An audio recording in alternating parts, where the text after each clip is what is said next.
अच्छा दानियल साहब, मेरा बड़ा सादा सा सवाल है sir, I want you to respond in a very simple and candid manner sir. क्या पाकिस्तान मुस्लिम लीग नून इस वक्त कॉम्प्रोमाइज्ड है किस बात पे अपने कॉम्प्रोमाइज? बयानिए पर? जो बयानिया जो तो बड़ा अभी तक रेजिस्टेंस का सामने, बयानिया था, बयानिया वोट को इज्जत दो का बयानिया था। बयानिया भाईजान, मुझे मेरी एक बात गौर से सुन ले। ये इलेक्शन सिर्फ और सिर्फ महंगाई के बारे में है, और अभी तक किसी का महंगाई के बारे में बयानिया सामने नहीं आया। ना वो वजूहात बयान कर सके हैं, ना किसी ने उसका हाल दिया है। मैं एक बेचारा गरीब था जिसने आवाज बुलंद की थी, मेरा हाल देख ले क्या किया। और ये महंगाई जो है, ये होती नहीं है, ये समझने की बात है। महंगाई की जाती है, और अगर कोई चीज की जा रही है ना, तो फिर कोई ना कोई उससे मुस्तफीद हो रहा है। तो ये जो अशराफिया हमारी, इन्होंने पाकिस्तान की गरीब आवाम को मिटा दिया, तबाह कर दिया। अपने बच्चे उन्होंने स्कूल से उठा लिए। इससे बड़ा क्या हो कि आप अपनी नस्ल कशी अपने हाथों से कर रहे हैं? इससे बड़ा क्या जुल्म हो सकता है? दानियल साहब, लास्टली एंड तो वेरी मेरा कोई क्विकली, कहना, आपको अंदाजा नहीं है लोगों व्हाट का आर हाल क्या है। You on ground, what are you looking at sir? आप लोगों से मिलते हैं, कॉन्स्टिट्यूएंट्स के पास जाते हैं, ओवरऑल पाकिस्तान मुस्लिम लीग मैं नून कह के रहा साथ क्या होने जा रहा है? मैं ये कह रहा तासुर हूं तो कि दिया जा रहा है कि लाडले हैं। जो भी पार्टी महंगाई के बारे में अपना बयानिया दुरुस्त नहीं करेगी और आवाम से ठीक ठीक उनकी समझ के मुताबिक वादा नहीं करेगी कि इसको ठीक करेंगे, वो बहा दी जाएगी। इस वक्त आवाम इतनी नाला है। और भले वो लाडले हो, भले उनको कोई मुक्तदरा की तरफ से बैकिंग हो, चाहे वो एहसन इकबाल हो, चाहे वो एहसन इकबाल का बेटा हो। ठीक। इसको तो नारोवाल में इसका तो इंतजार कर रहे हैं लोग, क्योंकि ये तो जिम्मेदार था ना। ये तो उस सीट पे, तो ये प्राइस मनी के चेयरमैन और मिनिस्टर थे। सबसे ज्यादा तो इन्होंने जवाब देना कि ये बयानिया क्यों नहीं बता सके आवाम को कि ये महंगाई क्यों हुई है, कौन जिम्मेदार है। दानियल क्या साहब, करते रहे वहां पर? लूडो खेलते रहे में आके, अपने जाती कागज वहां जमा करवा दिए एमपीए के लिए। अंदाजा करें।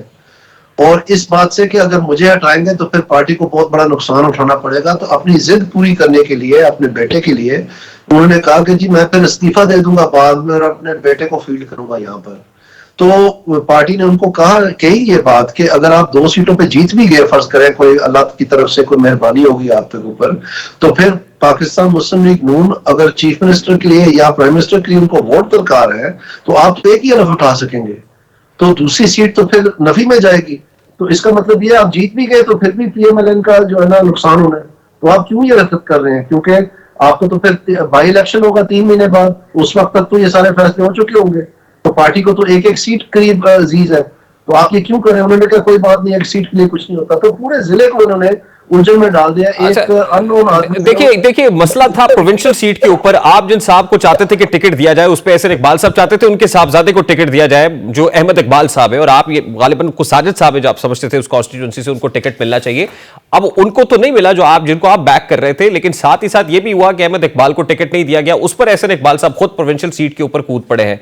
तो अब आपने ये फैसला किया है कि आप इंडिपेंडेंट हैसियत में इलेक्शन कंटेस्ट करेंगे, और अगर करेंगे तो आपकी कॉन्स्टिट्यूएंसी नेशनल असेंबली की तो ऐसे इकबाल साहब वाली नहीं होगी ना दानियल साहब? जी नहीं है, लेकिन वहां पर पार्टी टिकट उन्होंने एहसन इकबाल साहब ने एक अनवारुल हक साहब को दिलवा दी है, जो कि पहले सारी उम्र पीपल्स पार्टी में रहे।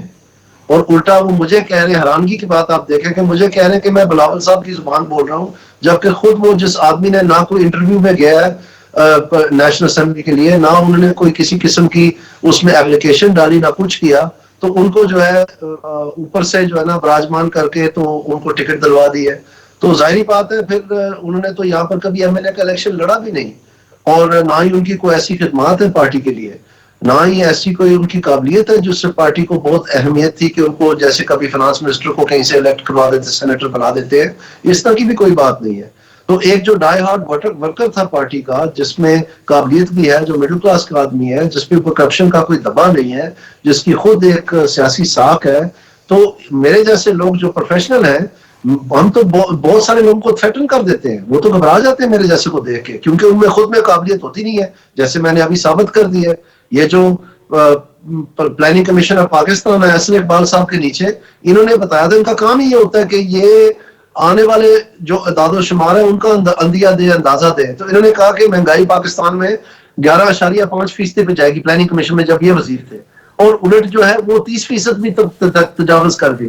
तो आप मुझे बताएं, जब उनको पता ही नहीं है कि महंगाई का जो है ना एक ऐसा लहर आ रही है जिसमें सारों ने बहा जाना है, सब ने डूब जाना है, तो उसका प्लान वो क्या बनाएंगे? अच्छा देखिए दानिश साहब, अब आपने जब इंडिपेंडेंट हैसियत में इलेक्शन कंटेस्ट करने का फैसला किया, तो मैं चाहता हूं कि आपकी वसातत से मैं जरा व्यूअर्स के सामने भी रखूं कि 1995 में आपने प्रैक्टिकल पॉलिटिक्स का आगाज किया था। आप एक पॉलिटिकल फैमिली बैकग्राउंड से हैं और 1997 नहीं के जी, अंदर आप मैंने इंडिपेंडेंट हैसियत में। सॉरी, मैं आपको करेक्ट कर दूं, मैंने 1991 में पहला इलेक्शन लड़ा था, मैं जिला काउंसिल का मेंबर बना था। उसके बाद 93 में मैंने नेशनल असेंबली का इलेक्शन लड़ा। उसके बाद मैंने 97 में नेशनल असेंबली का इलेक्शन इंडिपेंडेंट लड़के मैं एमएनए बना, जब पाकिस्तान मुस्लिम लीग नून का फ्लड था पाकिस्तान में और दो दहिया अक्सरियत मिली थी उसमें। जी, जी। मैं उस वक्त भी आजाद हसीयत में, जब मैं अभी नौजवान था, अभी तो खैर मुझे बहुत सारे साल हो गए, उस वक्त भी मैं इंडिपेंडेंट इलेक्ट हुआ था। और तो कहने का 2002 में भी मतलब आप ये- इंडिपेंडेंट आए, फिर काफ लीग को आपने ज्वाइन कर लिया था गालिबन, और same goes in 2008 as well. 2013 में आप पाकिस्तान मुस्लिम लीग नून को ज्वाइन करता है जी, ऐसा ही है। और 2018 में आपको डिस्क्वालिफिकेशन का सामना करना पड़ता है। आप उस वक्त भी पार्टी कायद को बैक कर रहे थे और उनकी ऐसा डिस्क्वालिफिकेशन ही के है। हवाले से बात कर रहे थे।